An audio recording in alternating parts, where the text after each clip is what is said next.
the weapons, collective edge.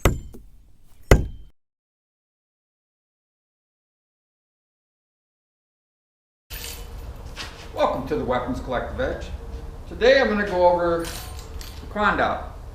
So Kwan Dao was made famous by General Kwan Yu and or Guan Yu, whichever way that is pronounced. Sorry about that.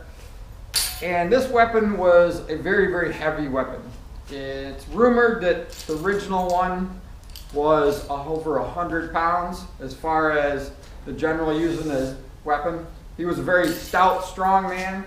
And in this case, this one is 7 pounds, 8 ounces,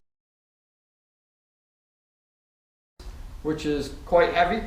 And when you're doing your cuts with this, you know, there's a lot of torque at the very end of that blade. This would be, you know, a heavy, heavy chopper.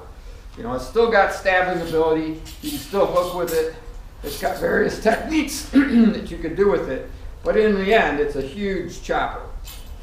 It's got a counterweight usually on the other end. In this case, it's just a big ring with some other rings on it for some noise.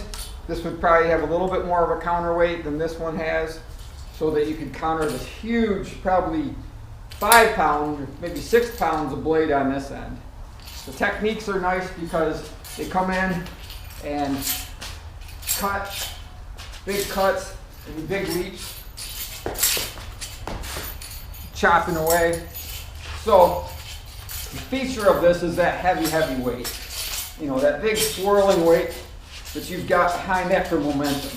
So, as I rip some hair out. Anyways, that is Kwan Dao. All of its mechanics are based on a pole arm. So, even in English fighting, you know, this has got this big pole arm halberd feel to it also. The main feature of it is just that big blade that you can thrust and cut with. The blade on this one is about 24 all the way to the cross here. And my full length is about 77 inches, which is 6 foot 5 inches basically. Blade width on this, we're looking at 7 inches wide right to here. And yeah, it's heavy. And this one is just a wushu, not really wushu, but it's thinner, it's flexible, it's not heavy like the General's one.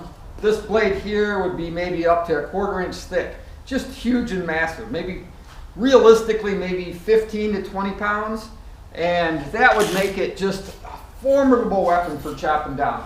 You could use it against animals that come in, horses, chop through, cut. In battle, this is a devastating weapon. But in my case, the smaller stature, probably not my best weapon, just because the counter weight you need to be able to control this weapon would be, you know, a heavy, strong body that could compensate for the weight of this. This weapon would be excellent, you know, football player sized person, being able to be on the front line, taking out big, big stuff. I believe, like I say, from General Kwan, came from about the 3rd century AD in China.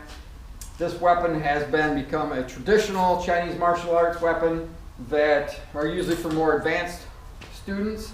This has the ability to train your arms and forearms and strength and be able to get that sturdiness in your stances because of the weight of this weapon. So it has a form of physical fitness to add with this weapon because of the constant torque and power that this thing is going to generate in its swings. So that's where I would say the benefit of this is in modern day training would be that strength conditioning and that formidable size of other weapons don't have this huge massiveness. I did make a copy of this this is PVC, and my blade is made of a hard plastic. It's got some foam in there for some durability, and so if you hit yourself a little bit, you're not going to hurt yourself versus the weight of this one. This will make it so that you can do your techniques at speed a little faster and work on your conditioning when you're using the real one. But that's what I wanted to show. I wanted to show a very traditional, very authentic weapon that's from the Chinese collection. And if you like this, please subscribe, and I will catch you later.